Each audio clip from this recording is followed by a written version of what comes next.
हरे Krishna. Shrimad Bhagavad Gita series में आपका स्वागत है। पिछली बार हम प्रथम अध्याय का 27 नंबर श्लोक तक चर्चा किए थे और आज हम 28 नंबर श्लोक से लेकर 35 नंबर श्लोक तक आज चर्चा करेंगे, जिसमें मुख्य रूप से यही बताया गया है कि अर्जुन अभी अपने रिश्तेदारों को देखने के बाद, बंधुओं को देखने के बाद वो कई प्रकार के कारण देते हैं कि मुझे युद्ध क्यों नहीं करना चाहिए। तो मुख्य रूप से जो प्रथम अध्याय है, प्रथम अध्याय में वो 4 ऐसे कारण दे रहे हैं जिसके कारण उनको युद्ध नहीं करना चाहिए। पहला कारण क्या है कि मित्र बंधुओं के प्रति करुणा, ये पहला कारण है।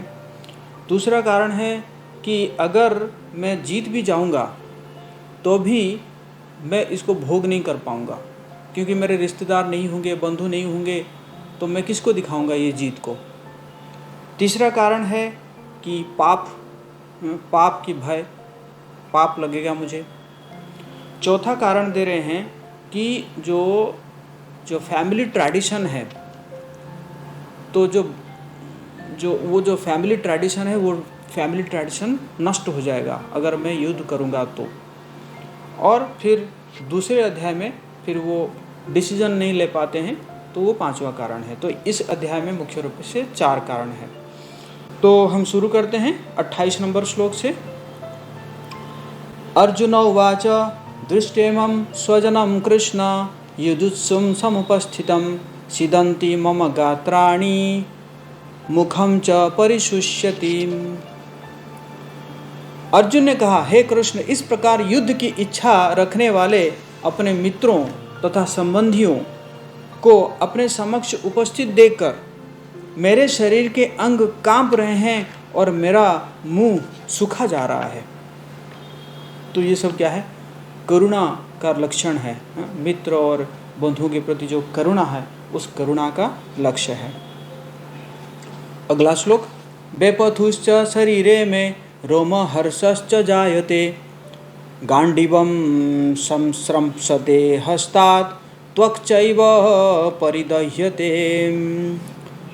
मेरा सारा शरीर कांप रहा है, मेरे रोंगटे खड़े हो रहे हैं, मेरा गांडीव धनुष मेरे हाथ से सरक रहा है और मेरी त्वचा जल रही है। न च शक्नोमि अवस्थातुं ब्रह्मातीव च मे मनः निमित्तानि च पश्यामि विपरीतानि केशव। कि मैं यहाँ अब और अधिक खड़ा रहने में असमर्थ हूँ, मैं अपने को भूल रहा हूँ और मेरा सिर चकरा रहा है। हे कृष्ण, मुझे तो केवल अमंगल के कारण ही दिख रहे हैं।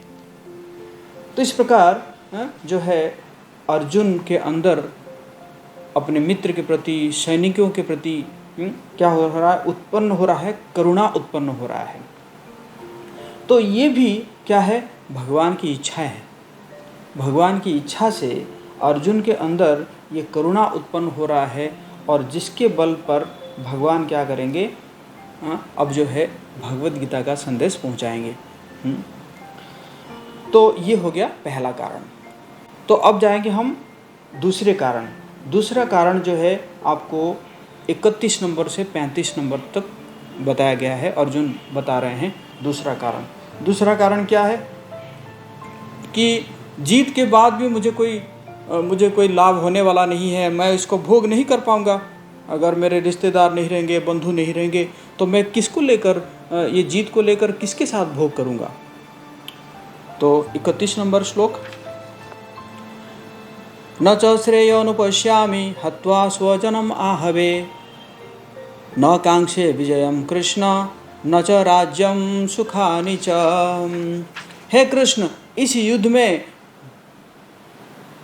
अपने ही स्वजनों का वध करने से न तो मुझे कोई अच्छाई दिखती है और न मैं उससे किसी प्रकार की विजय, राज्य या सुख की इच्छा रखता हूँ।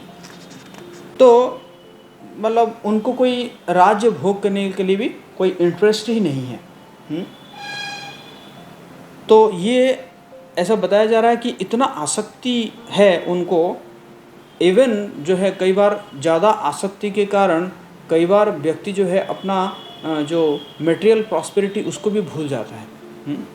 तो राज्य, जबकि एक क्षत्रिय के लिए राज्य बहुत ज़रूरी है, फिर भी वो कहते हैं कि मुझे कोई राज्य में कोई इंटरेस्ट है नहीं। क्यों? ये आसक्ति के कारण हो रहा है। और फिर 32 नंबर से 35 नंबर श्लोक में, किम नो राजेन गोविंद किम भोगैर्जीवितेन वा येषाम् अर्थे कांक्षितं नो राज्यं भोगः सुखानि च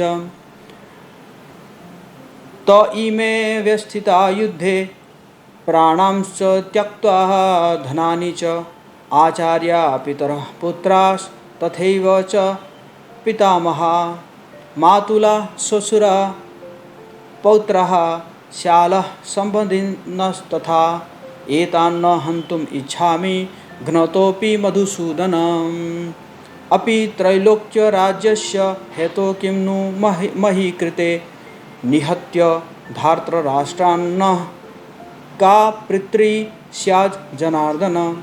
हे गोविंद, हमें राज्य, सुख अथवा इस जीवन से क्या लाभ, क्योंकि जिन सारे लोगों के लिए हम उन्हें चाहते हैं वे ही इस युद्ध में खड़े हैं। हे मधुसूदन, जब गुरुजन, पितृगण, पुत्रगण, पितामह, मामा, ससुर, पौत्रगण, साले तथा सारे संबंधी अपना अपना धन एवं प्राण देने के लिए तत्पर है और मेरे समक्ष खड़े हैं, तो फिर मैं इन सबको क्यों मारना चाहूँगा? भले ही वे मुझे क्यों न मार डाले। हे जीवों के पालक, मैं इन सबों से लड़ने को तैयार नहीं, भले ही बदले में मुझे तीनों लोक क्यों न मिलते हो। इस पृथ्वी को की तो बात छोड़ ही दो, भला धृतराष्ट्र के पुत्रों को मारकर हमें कौन सी प्रसन्नता मिलेगी। तो यहाँ पे हम देखते हैं कि कह रहे हैं कि गोविंद, गोविंद का मतलब है विंदति इति गोविंद, जो हमारे इंद्रियां और मन को जानते हैं उनको कहते हैं गोविंद। तो इसलिए अर्जुन कह रहे हैं कि हे गोविंद, आप मेरी मन की अवस्था तो देखो, आप मेरी इंद्रियां की अवस्था तो देखो, आप समझिए। और फिर कह रहे हैं कि हे जनार्दन। जनार्दन का मतलब क्या है? कि जनार्दन का मतलब है जो कि इस संसार में भार कम करने के लिए आते हैं, इस संसार से पाप नष्ट करते हैं। तो इसी प्रकार कह रहे हैं कि आप जनार्दन है, मारना है तो आप ही मारिए, आप मारेंगे तो आपको तो पाप नहीं लगेगा, लेकिन मैं मारूंगा तो मुझे तो पाप लग जाएगा, है कि नहीं। तो इसी प्रकार यहाँ पे जो है अर्जुन इस प्रकार के तर्क प्रस्तुत कर रहे हैं कि मुझे युद्ध करने से क्या फ़ायदा होगा, युद्ध करने के बाद ये सारे तो मर जाएंगे, जब ये सारे मर जाएंगे तो मैं किन को लेकर भोग करूँगा। कोई अगर भोग करता है तो अपने रिश्तेदार, बंधुओं, मित्रों के साथ तो भोग करता है। जब मेरे मित्र नहीं रहेंगे, बंधु नहीं रहेंगे और ये स्वजन परिजन नहीं रहेंगे तो मैं किनके साथ भोग करूँगा अगर मैं राज्य जीत भी जाऊँ तो। कह रहे हैं कि पृथ्वी लोक तो क्या है, मुझे अगर तीनों लोक में दे दिया जाए फिर भी मुझे कोई फ़ायदा नहीं होगा और मैं इसको जो है जीतना नहीं चाहता हूँ, मैं युद्ध नहीं करना चाहता हूँ। तो इसी प्रकार वो दूसरा रीज़न दे रहे हैं। तो अगला वीडियो में हम फिर चर्चा करेंगे और जो बाकी दो रीज़न। हरे कृष्णा, बने रहिए और इस वीडियो को ज़्यादा से ज़्यादा शेयर कीजिए, इस चैनल को सब्सक्राइब कीजिए ताकि आपको इसी प्रकार जो है गीता के ऊपर वीडियो और बाकी जो टॉपिक के ऊपर वीडियो वो मिलता रहे। हरे कृष्णा, बहुत बहुत धन्यवाद।